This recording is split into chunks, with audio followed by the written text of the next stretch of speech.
Clarisse Bouchard, présidente de la commission féminine FFVL, Fédération française de vol libre, membre élu du comité directeur FFVL et membre de la commission féminine de la Ligue de vol libre de Normandie.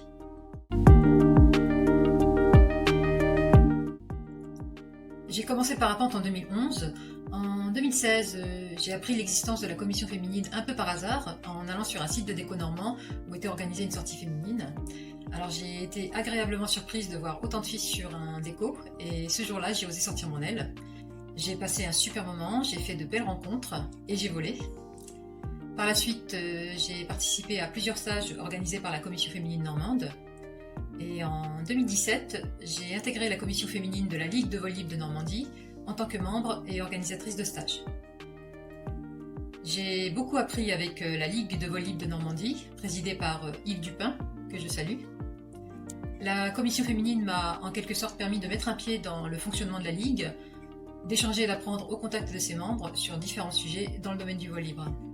En 2018, j'ai commencé à participer aux réunions organisées par la Commission féminine fédérale, à l'époque présidée par Lydie Ledieu, que je salue également. J'ai ainsi commencé à découvrir le fonctionnement de la fédération et ses membres. Et en 2021, on m'a proposé de me présenter à la présidence de la Commission féminine fédérale. J'ai accepté et j'ai été élue présidente de la Commission féminine fédérale sur l'Olympiade 2021-2024. Au niveau national, il y a la Commission féminine fédérale, encore appelée Comité de coordination, composée de 8 membres bénévoles et d'un conseiller technique. Elle a pour mission de déployer le projet sportif fédéral sur tout le territoire français et dispose d'un budget annuel lui permettant de financer les projets de promotion du vol libre auprès des femmes. Le but de leurs actions ? Attirer de nouvelles licenciées, les fidéliser, communiquer, faire découvrir notre sport, le rendre visible.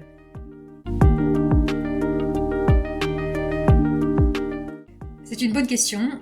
C'est un sujet qu'on essaie de cerner afin de mettre en place des actions adaptées et ciblées.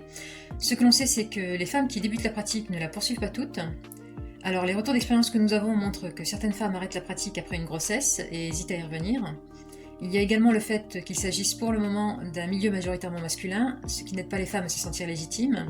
Ce qui peut freiner les femmes dans leur progression et les amener à arrêter la pratique, c'est peut-être aussi le fait qu'elles ne se retrouvent pas dans l'encadrement et l'enseignement classique, qui ne correspond peut-être pas suffisamment à l'approche qu'elles se font du vol libre et à leurs appréhensions.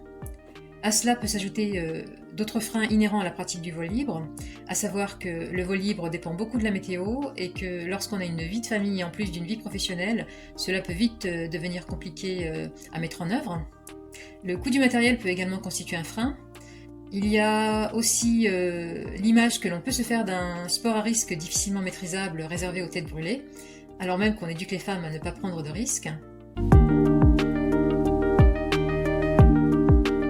Alors je dirais aux femmes qui souhaitent pratiquer le vol libre ou s'investir davantage dans le domaine du vol libre qu'elles ont tout à fait leur place, et pour preuve les exemples de femmes qui œuvrent déjà dans le milieu.